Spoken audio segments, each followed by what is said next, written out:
that no, we can no longer believe that God is a man, because that is discriminatory to women. It is in conflict with reason. And we must be a reasonable people. And so God is now both a man and a woman. It has already come. Why should God have a son? What's wrong with daughters?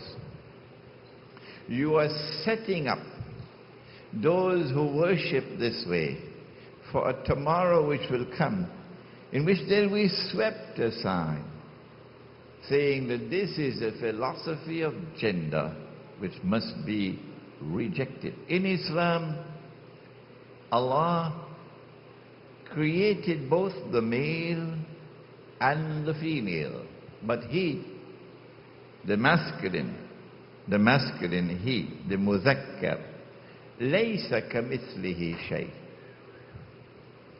The masculine gender is given to him, but he is not male. Laysa kamithlihi shay.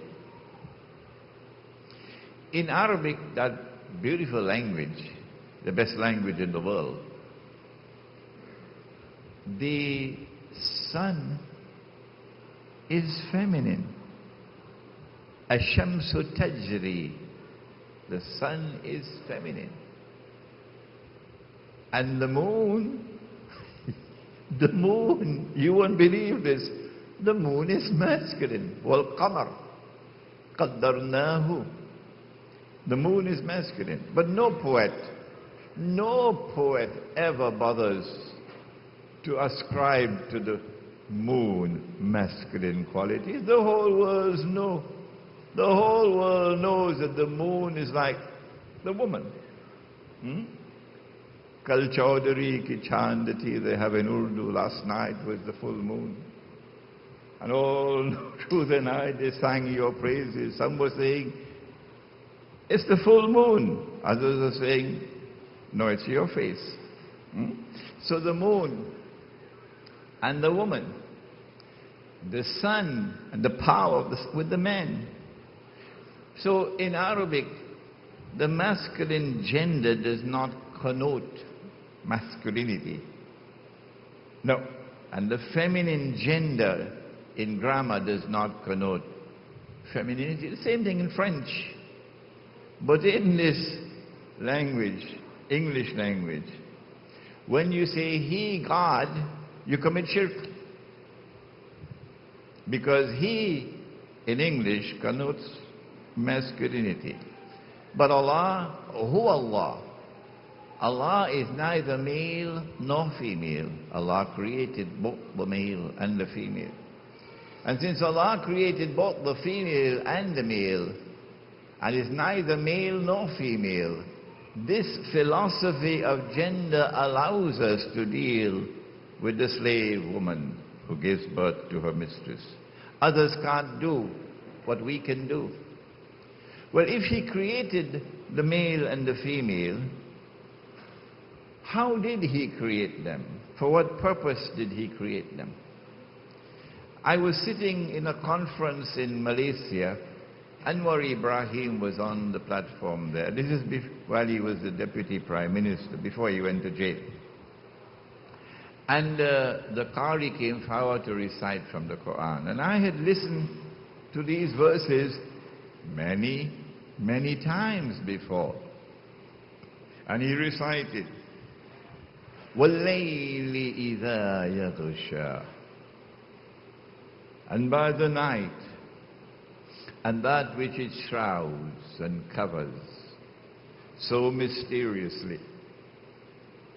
وَالنَّهَارِ إِذَا تَجَلَّى.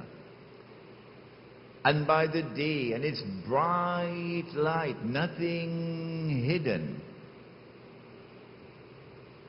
وَمَا خَلَقَ الذَّكَرَ وَالْأُنثَى. وَمَا خَلَقَ الذَّكَرَ وَالْأُنثَى. Oh, wait a minute. Allah is sending a message here.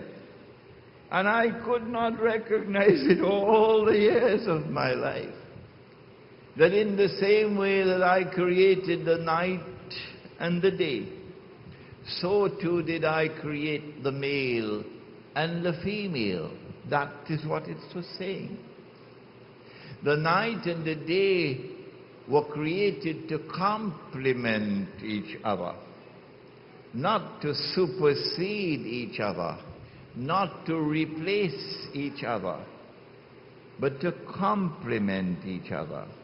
The day has his functions to perform, and the night has her functions to perform.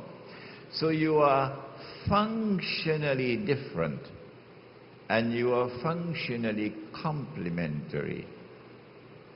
And the Prophet said, Allah's blessings be upon him, that women are the twin halves of men. Women are the twin halves of men.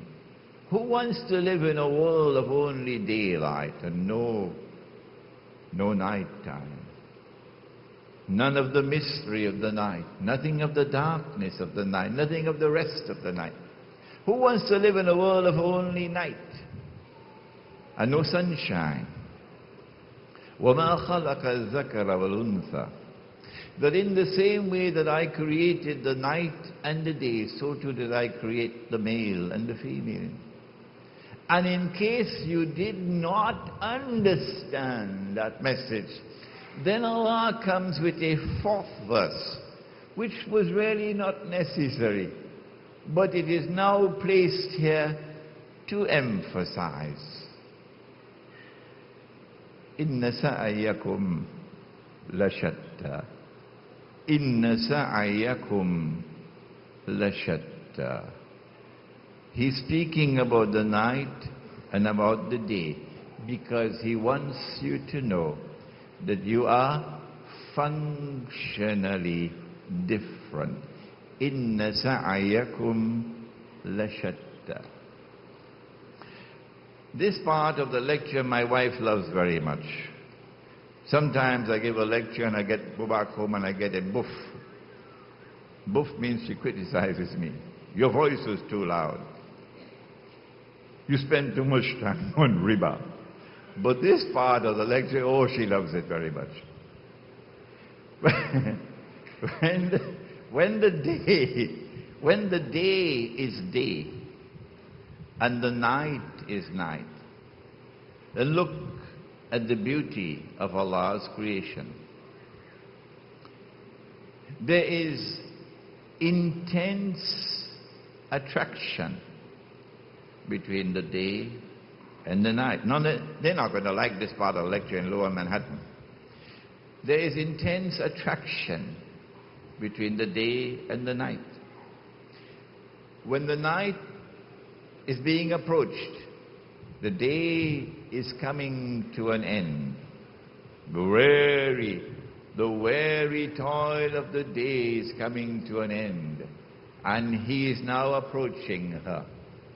Look at the excitement. Look at the riot of colors in the sunset. Look at the sun as it goes down. No longer a yellow sun. Now it's a bright red sun, a boiling hot sun. The sun is going down like a blazing ball of fire. That's the excitement of the male approaching the female.